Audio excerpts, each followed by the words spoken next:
let's call the meeting to order. Meeting is called to order at 6:12. First item on the agenda, any public comments? No? Okay, the second item on the agenda is the election of Board of Fire Commissioner officers, the chair, vice chair, and secretary.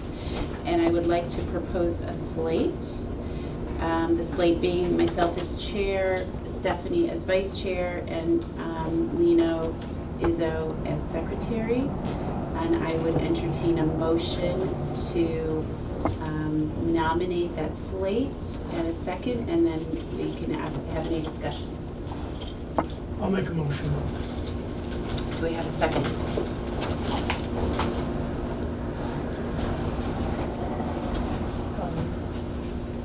Anybody? I'll second. Otherwise, it'll be a very short agenda I'll item. second. It's okay. Yeah.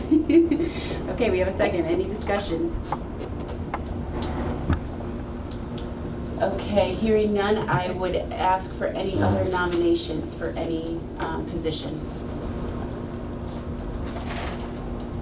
Hearing none, I will close the nominations, or have a vote to close the nominations. We have a motion to close the nominations.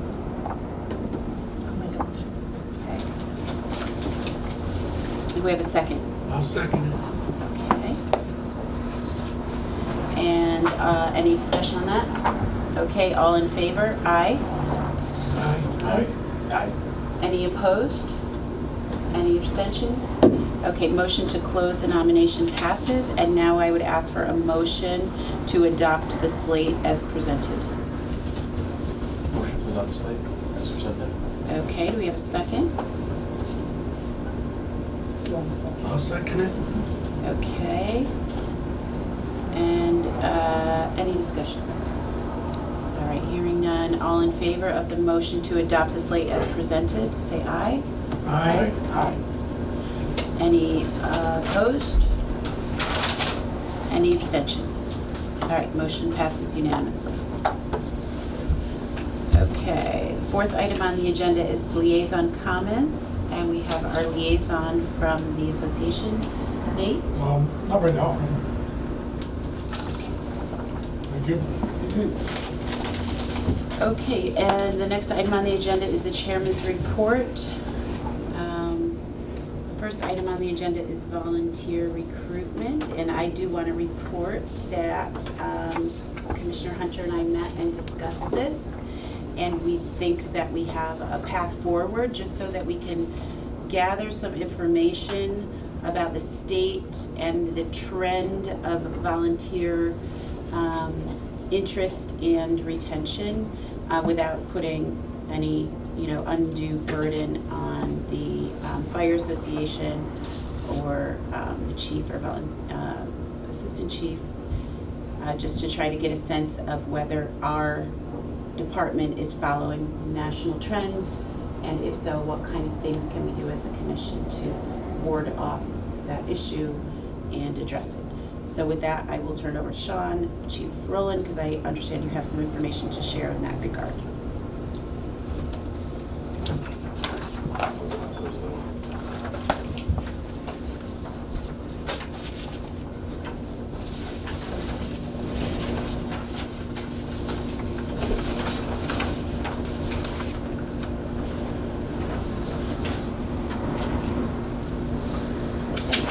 All right, so when you look at this, we did it over the last 10-year period from 1/1/13 to 12/31 of '23. We had 67 applicants, an average of 6.7 per year. The age that they came in, we had 18. We had at age 18, we had 15 people. Out of those, at 15, we have 3 that are still in. So you can read as it goes down the line. I'm not going to go through each one unless you want me to. When it comes down to sex, we had 3 female applicants, 2 made it in, and we had 64 males. And you can see the breakdown there. If there's questions, just ask me. I'll try to answer them for you. Geographically, Woodbridge, we had 38, 57%. Bethany, we had 6. New Haven, we had 14. Orange, we had 1. Derby, we had 2. Ansonia, we have 1. And unknown is 5. Can we just go back to the gender, not related to that question, but just generally, so 64 applied and 33 made it in? 67, but yep. Well, I was just looking at the mail, just to call that out. Can you just tell us what is that process that goes from 64 to 33? When you say applied and didn't So make it in? what it was is 64, 33 made it in, meaning they stuck with it. The other Okay. one struck out. Got it. Okay. So it wasn't that they weren't qualified? or- no, Okay, no. they just stopped coming to the training? Got it. Okay. Sorry, go ahead. Okay. And as you go down there, you can see 18 of those are still in for 27%. And four of those people, 4 of those became and still are officers in the department. Okay. And then 2 made it in and left because of they joined New Haven Fire Department. 2 other made it in, they left because they joined the military.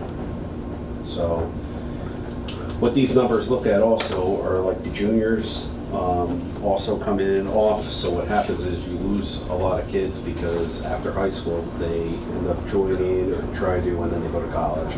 And then hopefully we get a couple of them back, or they just move away, and if their parents move away, usually they don't come back.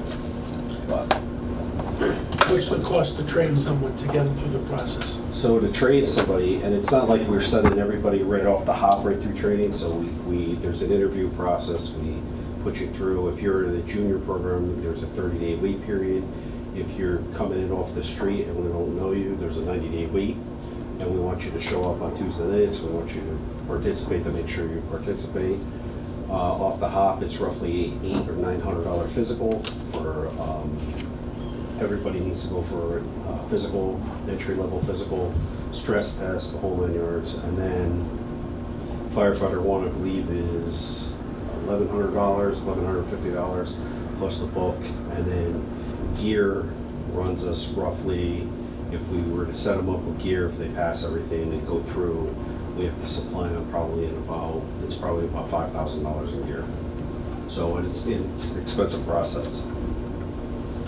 So we try to buy gear. We try to buy gear for the current guys, and then take their gear and push it down. Like a probationary member, meaning a new guy that's joining, and let them use that gear while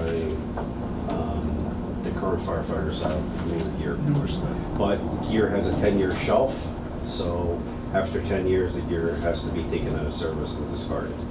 Or if the gear starts to redden, that means the fire retardant has come off the gear and it needs to be replaced. So the more active guys sometimes will get gear before 10 years, and may get gear at 7 years, 6, 7 years. Or we try to take it out of service while it's still halfway decent, to send it to the probationary side of it, and we get them new gear, and we constantly rotate that way. But it does get expensive. It's probably close to $7,000. Thank you. I just have a question about trend info. Do you think that we could just see this broken, the 67 applicants broken down year by year? And do you see a trend? In other words? So in 2000, I have that actually broken down. So in 2013, you wanted to see how many applications there were? Or? Yeah, just for over those years, just to see if there's a trend, that's all.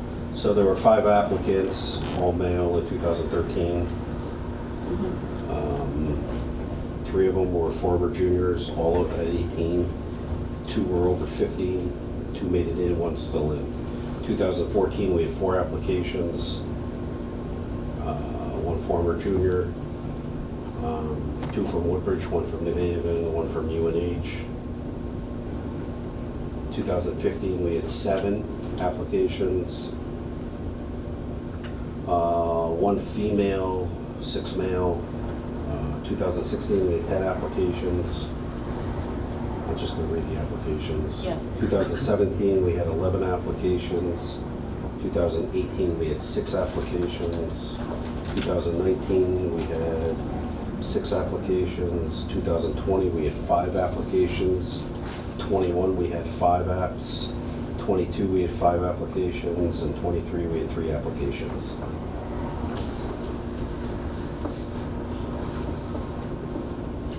And do you have, this is just kind of just moving it to the next stage, so this could be for the next meeting, but I would just want to see related to this, do you have a number of how many you think you need every year to keep up with attrition, with people retiring or leaving?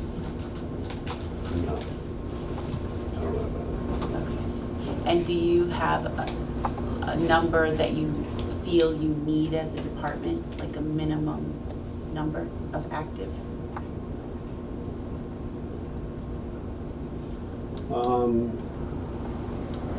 I have to give that some thought. Okay, those are just my thought questions for next meeting, potentially a discussion. Anybody else? Any questions? How many firefighters do you have? I have to count them off. Or work? Close to 50. 50, that's okay. We were at almost 65 at one point.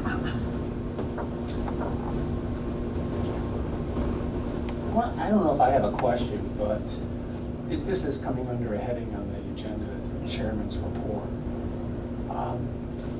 I think you could also look at it as sort of being a living, breathing kind of a process where you sort of look at this, and this is under a chairman's idea, but it could be a new business method. It's sort of an ongoing process of seeing what resources, because it's kind of hard to drive the truck and fix the truck at the same time.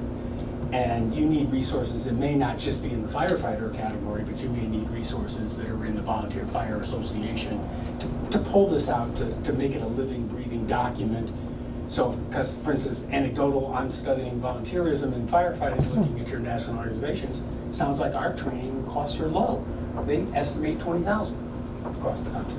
We're 7, so these are all good things, you know, these are all good things. When I say 7,000, that's to bring to an entry-level firefighter. And then on top of that, there's training on top of that, that's added on top of that, but to get them up and going, start 7,000. And you guys gotta protect the town, so you gotta drive the truck, so to speak, and protect the town. And so, you know, it's hard to, you know, look at all this data while you're performing the tasks of that. So that's my, maybe one question is, why is this on a chairman's report? You may wanna have it on a new business matter that continues, and you put the wheels on it, you know, you build it out and say, what are we trying to collect? For instance, how many existing firefighters do we have? Then we can tailor the incentives to match what we need to improve when we find out what we need to improve. You may obviously have a gut reaction to that, but you know, the data will also help you in having that document pulled out over time. That's what I'd say. Anyone else have any thoughts or questions or information they might like to see?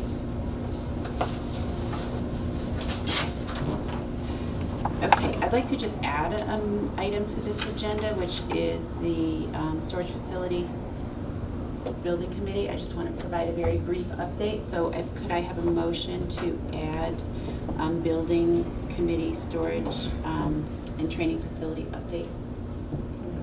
Thank you. Do I have a second? One second. Thank you. All right, any discussion? All in favor? Aye. Aye. Any opposed? Abstain. One abstention. Okay. So what I wanted to tell you is that the Board of Selectmen meeting last week, a building committee was requested by the First Selectman and passed by the Board of Selectmen to just bring the storage and training facility over the finish line. The makeup of that, the named members of that building committee are myself, Tom Kenefick, and Bob Tucker. And we will be having our first meeting hopefully in the next week to 10 days. And we will be, Chief Rowland and Tony Genovese will be sitting in on that meeting as well. And we will be reviewing the updated bids that have been received that we haven't seen at this point to try to get to a final conclusion, decision regarding the budget and moving forward with that project. I just want to give an update on that, and I will be updating you at every meeting on it. Can I ask why either the chief or Tony Genovese wouldn't be part of the committee as well? The understanding I have is that because they are employees of the town, they're not typically named on the building committee, but they will be active participants in the Well, they wouldn't have, I mean, obviously be active input, but it's the kind of thing, yeah, you want the information, but you want some of the decision-making process, because, sure, they can give you information, but they're the ones that are, that are really, really involved. I mean, Tony's all involved in the finance part of it, and the chief's involved in the day-to-day execution of just about everything with, with it that's going on. And then as well, with the finances, well, the association is putting up some money, where, put our money where our mouth is, as well as putting in a lot of volunteer kind of labor, and I would sort of expect, and not saying anything about Tom, but Tom doesn't have the construction kind of background that Sean does, and being part of the committee as opposed to just providing input, to me from an association standpoint, well, I like Tom a lot, but Tom's an insurance guy. He's not a construction guy, and I would strongly encourage you to have both Tony and Sean on the committee as sort of a voting member. And I can understand lawyers and so forth. Well, they're employees of the town. Well, that's I think that's a little bit of a bogus reason not to have them included. Well, I could take that feedback to the, first selectman. Thank you. Anybody I else? just want to clarify, I'm not an employee of the town. Okay. Sorry. Any other feedback or comments?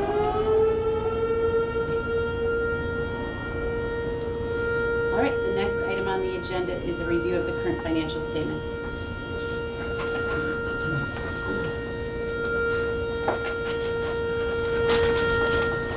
So, one of the lines to look at this year, and this is the first year that we're going to be looking at it, is the recurring maintenance billing line 53530. You can see it's over by almost $8,000. We're going to go after contingency money. I've had numerous conversations with Tony, and we're having problems with the building. The building now is 16 years old. We had a lot of problems with the heating system. We're still having issues with the heating system. Now we had a fan, a blower fan on the makeup air unit, and the motor blew up. So we need to get those replaced. And what we're going to have the estimate tomorrow, but what we look at is the fan is roughly $2,200. The blower is $2,000. That's just the material. And then it's the labor put in, so we could be looking at a pretty hefty bill there just to get that up and running. And then I have more to go over under my report, but that's why the building line looks like we're over quite a bit, and we just had a lot of problems with the building so far this year, and we need to start fixing some of this because we are going to be turning the air conditioning on, and we're going to have another problem, which I'll explain to you guys in a little bit. So, other than that, we look pretty good so far. Repair maintenance, we're still looking pretty good. Jimmy's doing a good job. We're trying to keep the repair bill down this year. Next year, we anticipate the bill's going to go up as we have to pull the tires, check the brakes, and everything else come next year. So, we anticipate a heavy year come next year. But overall, the budget's we're in pretty good shape right now. Anybody have any questions about the budget? Okay. fire chief's report. All right, so going on with the building, I'm gonna start there. So we had, when they built this building, they put in a BMS system, a building management system. It's basically to control the heat, AC, all the HVAC equipment within the building. What happened is the system is really dated and it can't be upgraded, it can't be fixed anymore. They're trying to, they're rigging different things together, turning things on. By doing that, other things are shutting off. We're having issues where a week and a half ago, we came in and the bay was like 45 degrees. Building was cold, they had to come back out. We had to play with the system. The system's telling the unit to shut down when it should be shutting down. It's not a temperature. We'll come in one day and the building will be at 85 degrees in here, and the next day we can come in and be at 50. So we're having trouble managing it. So we are looking, I talked to Tony about this.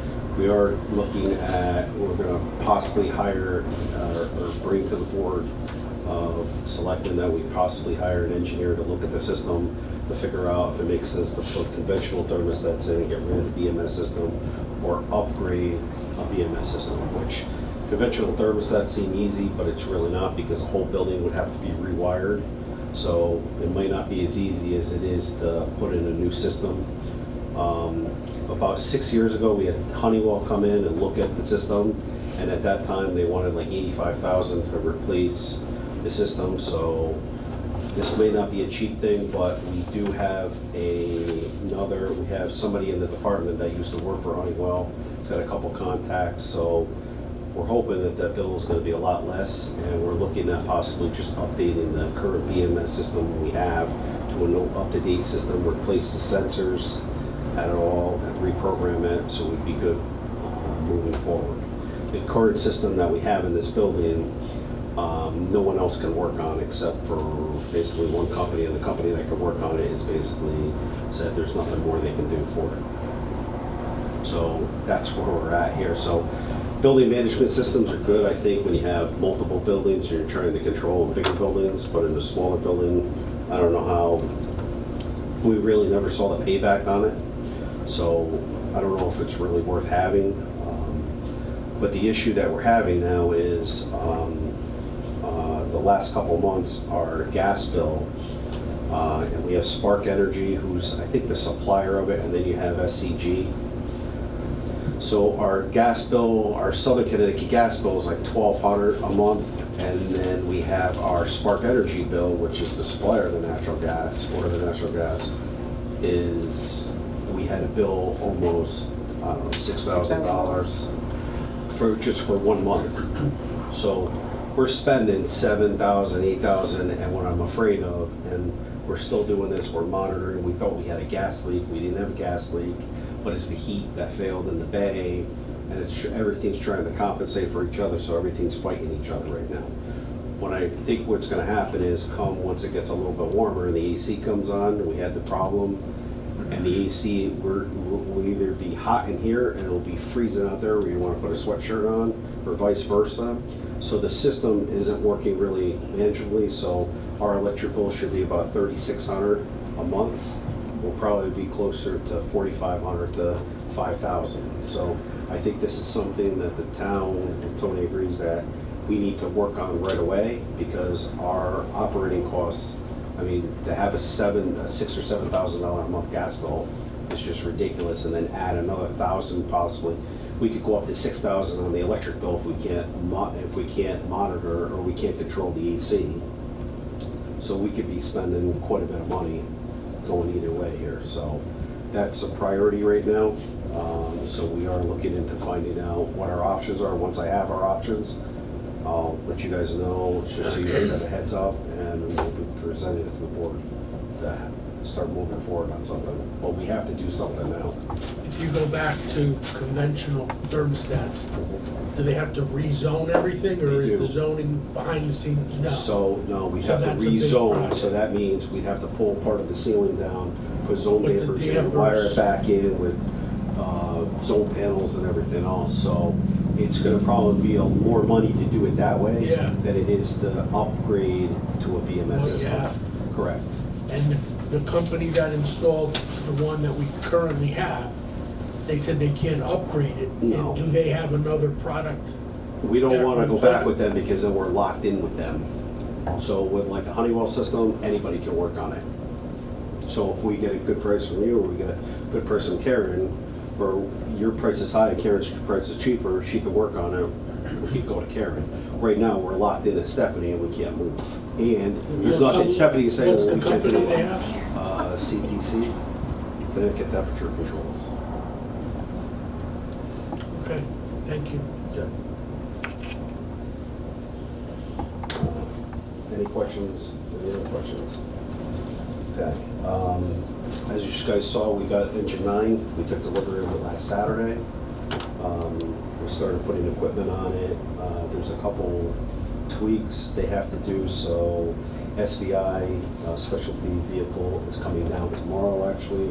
There's a check engine light on it. It has to do with the depth sensor, so they're going to work on fixing that and replacing that. There's a wire missing going to a turn signal, which is a big deal, but it's not, because it's basically, it works on a core system, which is the Whalen product, the emergency light. So when the turn signal comes on, the lights are supposed to turn white on the bumper to show when the truck's turning, it lights up the area, and that's not happening yet. They missed a wire, so they're coming to run a new wire for that tomorrow. A couple odds and ends, like nothing's are missing, but a couple things need to be tightened and adjusted, stuff like that. So I anticipate them being down here tomorrow, getting that done, and then we'll start doing training on it, probably put the truck in the service sometime next week. But Very nice. it was a big process, and we ordered this truck in December of 21, and we just took delivery of it in 24. That's how long it's taking to get apparatus out. And you're happy with it? Yeah, so far, I mean, the truck drives nice, rides nice, no major problems, and I think it's gonna be great. We went from, so everybody thinks we have big trucks. We actually shrunk that truck down because now we have 2 tankers. So we went from a tandem axle truck down to a single axle truck, so it's more maneuverable. The cramp angle on the truck is a lot better, so meaning when you turn the wheel, the truck goes. Before, you had to crank the wheel a lot to get the truck to go.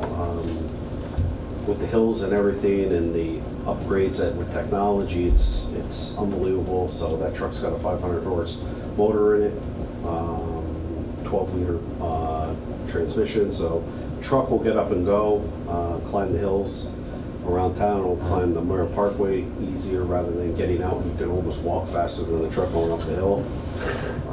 So it holds 1,000 gallons of water. It's got a 30-gallon Class B foam cell on it.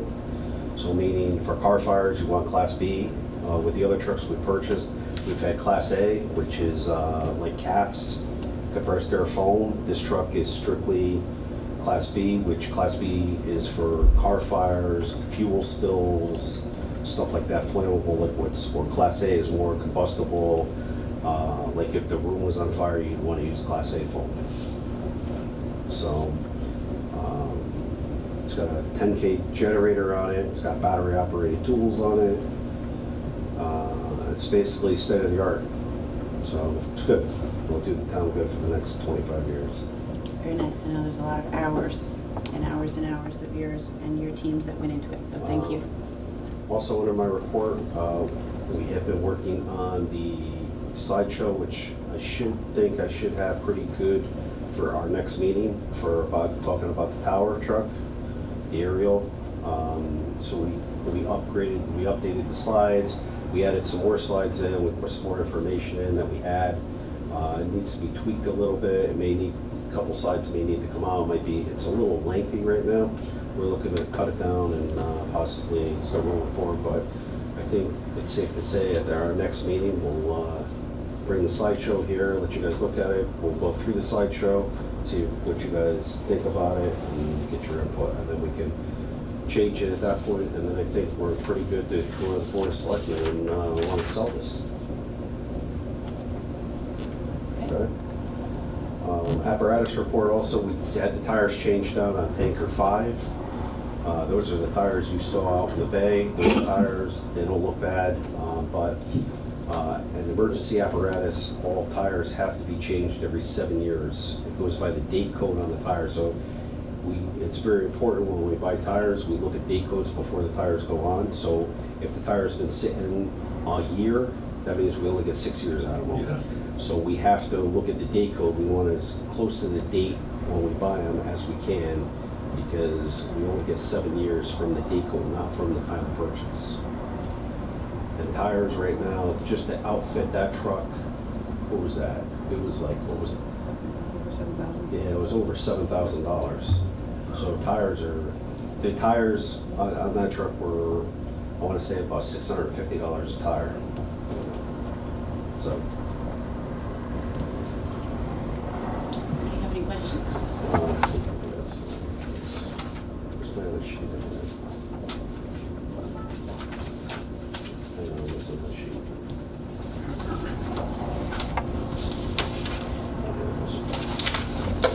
Installation dinner, if you guys haven't gotten the invite, you should. It's going to be May 4th, Saturday, May 4th, for the install of the new officers. Our election is next Tuesday night for assistant chief all the way down through sergeant. We have our annual dance, the Spring Fling, which is going to be June 15th. If you haven't seen it on Facebook or social media, there's a link that you can buy a table, buy tickets. If you guys have any items that you can donate for our silent auction, it would be great.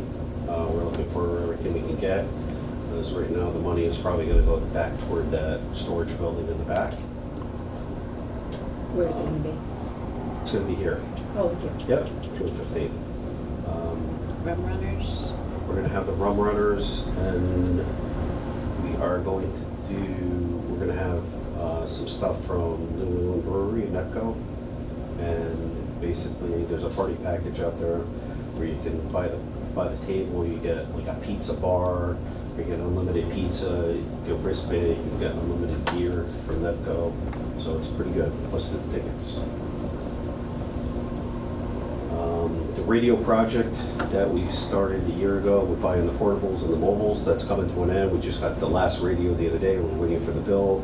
There's a couple odds and ends coming in, but we should have that project wrapped up. I'm hoping by the time by our next meeting. That will be complete. And that was a part of the capital budget for last year, replacing? Yeah, so it's part of our capital budget this year. It'll be, I think, next year. I think it's a 3-year deal. It's either a 3 or 4 year deal. So it went with the air packs. Remember, we went after $500,000 for the radio upgrade and then $100,000 for 10 air packs. So we're coming to the end of that project, and we'll be able to close that out, and then we can wrap that up. And then FDIC, myself, Jim Code, and RJ are going to go out on Wednesday, Thursday, Friday this week in Indianapolis. This is where there's over 800 vendors there, and you get to see all the components of the truck, all the new equipment, all the equipment out there, and you get to talk to the vendors one-on-one. So it's a pretty big thing. Plus, there's a ton of training out there. I think they offer something like 600 classes out there for those days. So it's go, go, go the whole time you're there. So it's a really good thing. Okay. Okay, any questions on the chief's report? Okay, number 8 is the assistant chief's activity report. Oh, it's out. Yep. Do we have a report? Yeah, we do. So do you have it, Maria? Yep. Okay. So you can see what the hazard conditions, fire, no fire, 22. Those are probably wire down calls, the majority of them. False calls were 13, good intent calls were 3. Fires were 2. And total number of calls for March of 24 was 22. Any questions? Okay. Thank you. Okay. Okay, fire marshal's report. 118 inspections in the last 2 months. 1 fire investigation. We had a little stove fire on Roseview last month. Basically, it was contained to the oven. So there was something, the element in the bottom, it broke for some reason. So Ted asked me to look into it. I looked online to see if there was a recall on the stoves and stuff like that, but I couldn't find it. But I've never seen that happen before. So we just got to get a new one, I guess, you can fix the stove. That's about it. Anybody have any questions about that? All right, correspondence. And I would entertain a motion to approve the February 26th meeting minutes. Stephanie's, do we have a second? A second. Any discussion? Any changes? Okay, all in favor? Aye. Aye. Any opposed? Abstentions? Okay. Next meeting date is May 20th. Anybody? I just have a question on May 20th date. Is that the annual town meeting? No, May 10th should be The the May 13th? It's a Monday. Yeah. Yeah. So it's either the 13th or the 20th. Because the 27th is Memorial Day.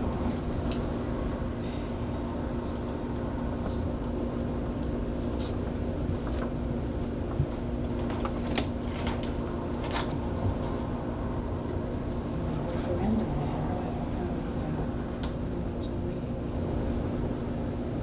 Well, I guess we could just say if it is the annual town meeting, we will reschedule. Well, we could, unless you have to be there early for that, right? I have to take the minutes for the annual town meeting. Yeah, we probably don't want to compete with that. So if it happens to be that day, we'll reschedule. If not, we'll go for that day. All right. Yeah, I don't have, that's it. Okay, anybody have any other business? All right, I would entertain a motion to adjourn. Motion to adjourn. I'll second it. And all in favor? Aye. Aye. Aye.